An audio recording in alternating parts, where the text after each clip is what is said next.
오스왈드 챔버스의 주님은 나의 최고봉 1월 14일 묵상을 시작하도록 하겠습니다. 오늘의 제목은 오늘 내게 주시는 사명입니다. 오늘의 말씀을 읽겠습니다. 이사야 6장 8절 말씀입니다. 내가 또 주의 목소리를 들으니 주께서 이르시되 내가 누구를 보내며 누가 우리를 위하여 갈꼬 하시니 그때 내가 이르되 내가 여기 있나이다 나를 보내소서 하였더니 아멘. 오늘 말씀은 이사야가 사명을 받았을 때 사건을 이야기하고 있습니다. 이사야 당시는 신앙적으로 매우 암울한 시기였습니다. 이미 북이스라엘은 아수르에 의해 멸망한 직후였고 남아있는 남유다마저도 바벨론에게 멸망 직전에 있었습니다. 그럼에도 유다나라는 왕으로부터 백성들까지 우상 숭배 가운데 영적 어둠 가운데 있었습니다. 이런 시대에 나라와 민족을 위해 기도하는 이사야에게 하나님의 음성이 들렸습니다. 내가 누구를 보내며 누가 우리를 위해 갈꼬. 그런데 오늘 말씀을 보면 이상한 점이 있습니다. 먼저는 하나님께서 이사야를 부르시거나 이사야에게 가라고 이야기하지 않고 단지 내가 누구를 보내며 누가 우리를 위해 갈꼬라고 말씀하셨을 뿐입니다. 다른 하나는 이사야의 반응입니다. 하나님께서 굳이 이사야의 이름을 부르지도 않는데 이사야는 이 어려운 상황 속에서도 내가 여기 있나이다 나를 보내소서라고 대답합니다. 이 하나님과 이사야의 대화 속에 우리는 이 땅에서 어떻게 주어진 사명을 감당해야 할지 아주 중요한 핵심이 담겨 있습니다. 이 부분을 오늘 오스왈드 챔버스의 묵상 속에서는 어떻게 이야기하는지 들어보도록 하겠습니다. 오늘의 묵상입니다. 하나님께서는 이사야를 직접 부르지 않으셨습니다. 오히려 이사야가 하나님의 음성을 들었습니다. 누가 우리를 위해 갈꼬. 하나님의 부르심은 어떤 특정한 사람이 아니라 모든 사람을 위한 것입니다. 내가 하나님의 부르심을 듣거나 못 듣는 것은 내 귀의 상태에 달린 것입니다. 무엇을 듣게 될지는 자신의 성향에 좌우됩니다. 청함을 받은 자는 많되 택함을 입은 자는 적으니라. 오직 소수의 사람만이 택함 받은 자임을 입증합니다.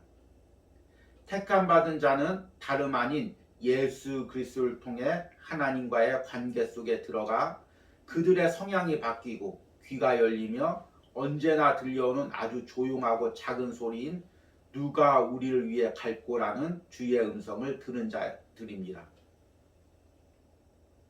하나님께서는 한 사람을 따로 불러내어 너 지금 가라고 말씀하지 않습니다. 하나님은 이사야에게 어떤 강압적인 요구를 하지 않으셨습니다. 이사야는 하나님 앞에 있었으며 주의 부르심을 들었고 자신의 자유로운 의식 속에서 내가 여기 있나이다 나를 보내소서라고 말했습니다. 하나님께서 당신에게 따로 찾아와 강요하거나 부탁할 것이라는 생각을 버리십시오.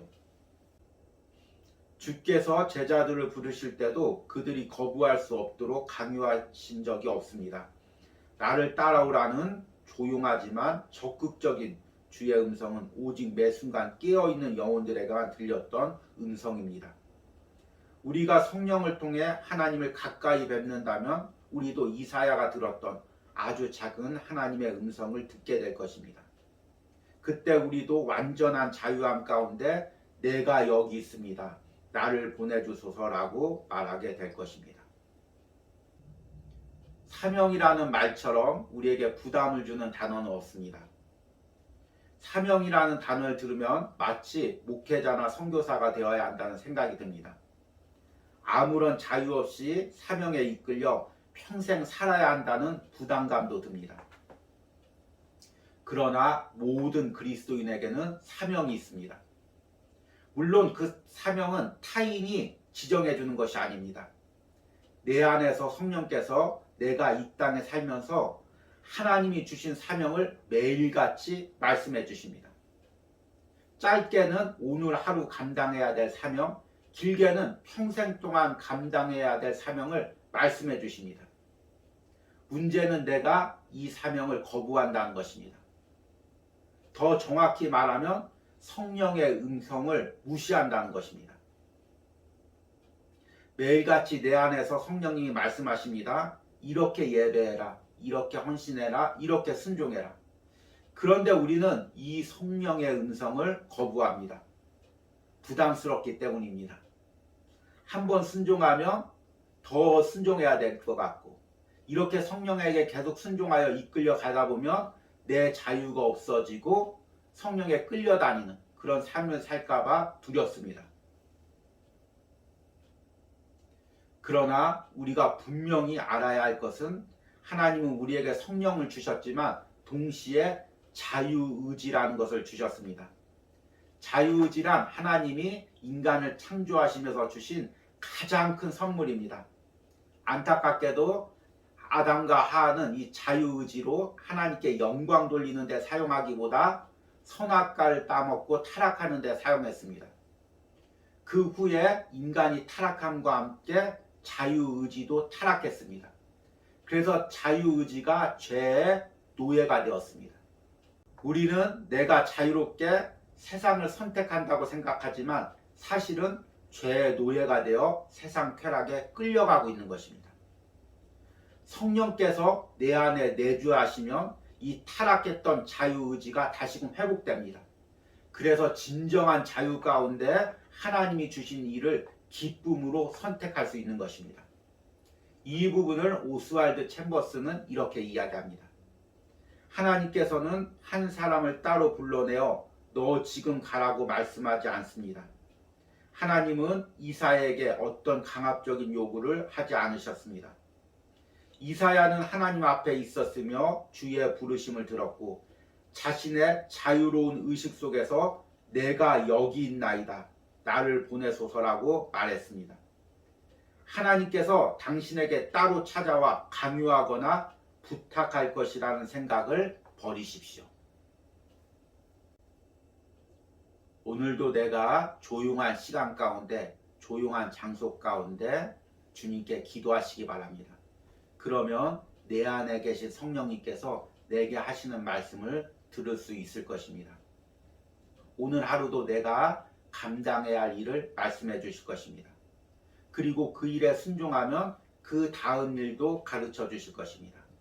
이렇게 하루하루 성령의 인도하심에 순종하면 성령님께서 나를 주장하시고 또 나를 인도해 가실 것입니다. 저도 마찬가지입니다. 목회자로 사명 감당하면서 때로는 마치 사방이 미로로 연결된 골목길에 혼자 던져진 것 같은 그런 느낌을 받을 때가 있습니다. 어디로 가야 될지, 무엇을 해야 될지 도저히 감이 잡히지 않는 시간들이 있습니다. 그럴 때면 그 길 한가운데서 무릎 꿇고 성령님의 인도를 구합니다. 그러면 오늘 해야 할 일을 가르쳐 주십니다. 때론 그 일이 부담스럽고 그 일을 한다고 해서 도대체 무슨 의미가 있는지 감이 잡히지 않을 때가 있습니다. 그럼에도 불구하고 내 자유의지를 들여 순종하면 그 다음 일을 가르쳐 주십니다. 또 그 다음 일을 가르쳐 주십니다. 그리고 그 골목길에서 벗어나게 해주십니다. 오늘 성령님께서 내게 말씀하시는 인도는 무엇입니까? 오늘 내게 주어진 사명이 무엇입니까? 때로는 그것이 이해되지 않아도 감당스럽기 부담스럽더라도 자유의지를 들여 순종하는 마음으로 그것을 행하시기 바랍니다. 그러면 다음 길도 가르쳐 주실 것입니다. 오늘의 적용 질문입니다. 조용한 시간과 조용한 장소 가운데 기도하며 오늘 성령이 내게 말씀하시는 사명에 귀를 기울여 보시기 바랍니다. 그리고 그 사명이 작은 것일지라도 오늘 순종함으로 감당하시기 바랍니다. 우리 기도하시겠습니다. 주님, 오늘도 내가 조용히 당신께 기도하며 내게 하시는 말씀을 듣고자 합니다. 내가 오늘 하루 어떻게 살길 원합니까? 내가 오늘 하루 어떻게 감당하길 원합니까? 주님, 내게 말씀하여 주시옵소서. 내가 여기 있습니다. 주님, 내가 감당하겠습니다. 오늘 하루도 내 안에 계신 성령께서 내 생각과 행동을 주장하여 주시고 나는 기쁜 마음으로 내 자유의지를 들여 순종하게 하여 주시옵소서. 오늘 하루도 당신의 인도를 구합니다. 예수님의 이름으로 기도했습니다. 아멘.